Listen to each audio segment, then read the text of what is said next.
तो क्या एक बार फिर से विक्रम लैंडर और प्रज्ञान रोवर जागने वाले हैं?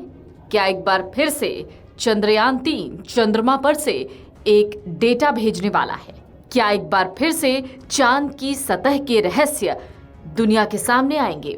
ये वो सवाल हैं जिसका इंतजार पूरा देश कर रहा है, क्योंकि वक्त आ चुका है जब लैंडर और रोवर को स्लीपिंग मोड से हटाकर एक बार फिर से जिंदा किया जाएगा। चंद्रमा पर निष्क्रिय अवस्था यानी स्लीप मोड में मौजूद विक्रम लैंडर और प्रज्ञान रोवर को लेकर अंतरिक्ष वैज्ञानिक सुवेंदु पटनायक की बड़ी बात सामने आई है।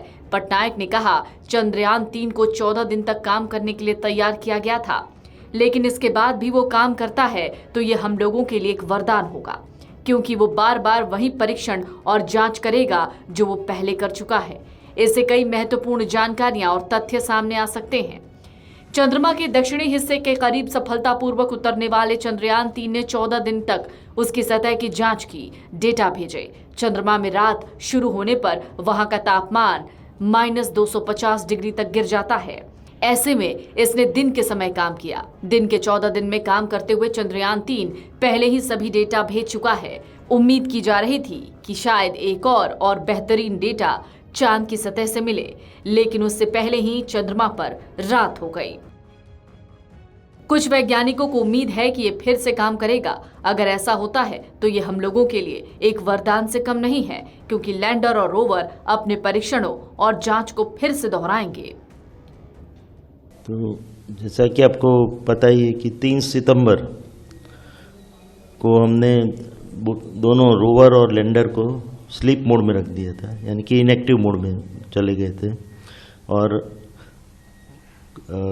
कल जबकि 20 सितंबर को शाम से वहाँ से सूर्योदय होना शुरू हो गया है चंद्र पे, तो अभी धीरे धीरे सोलर पैनल वो चार्ज हो जाएंगे जो रोवर और लैंडर पे है।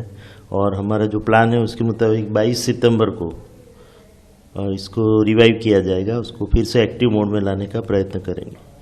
तो अभी तो हम we are keeping our fingers crossed, जिसको बोलते हैं कि कितना वो सर्वाइव कर पाया होगा, जो -120 टू -200 डिग्री सेंटीग्रेड तक जो तापमान जाता है वहाँ पे रात्रि के दरमियान। तो उसके कारण क्या कुछ डैमेज हुआ होगा वो तो रिवाइव करने पे ही पता लगेगा। बट हम होपफुल है कि कुछ ना कुछ 4 सेंसर हमारे लैंडर पे हैं और 2 रोवर पे हैं, तो उसमें से कुछ तो कार्यरत हो पाएंगे। तो उसके कारण हमारा जो एक्सपेरिमेंट है वो और आगे बढ़ पाएगा, जिससे हमको और कुछ एक्सपेरिमेंटल डेटा मिलेगा।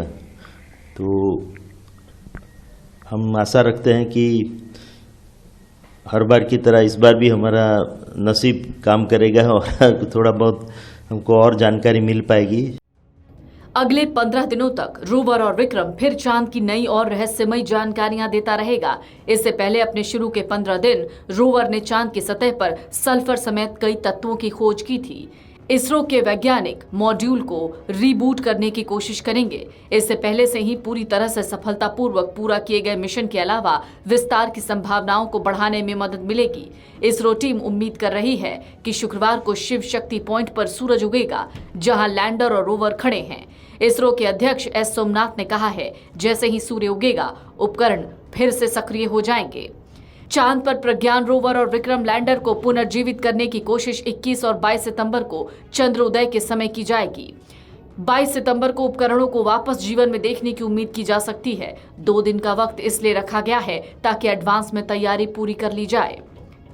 चांद पर सूर्यास्त से पहले विक्रम और प्रज्ञान पर लगे उपकरणों और चरणबद्ध तरीके से निष्क्रिय किया गया था। ये प्रक्रिया 2 सितंबर को शुरू हुई थी। हालांकि सूरज की रोशनी से संचालित होने वाली मॉड्यूल की बैटरियों को चार्ज करके छोड़ दिया गया था और सौर पैनल्स को इस तरह से रखा गया कि उन्हें सुबह के समय रोशनी मिले।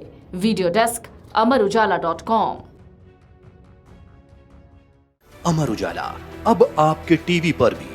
अपने स्मार्ट टीवी पर YouTube पर सर्च करें अमर उजाला, चैनल सब्सक्राइब करें और देखें ताजा खबरें, वो भी HD क्वालिटी में। और हाँ, बेल आइकन दबाना ना भूलें ताकि हर खबर हो आपके घर। अमर उजाला, निष्पक्ष, निर्भीक, निरंतर।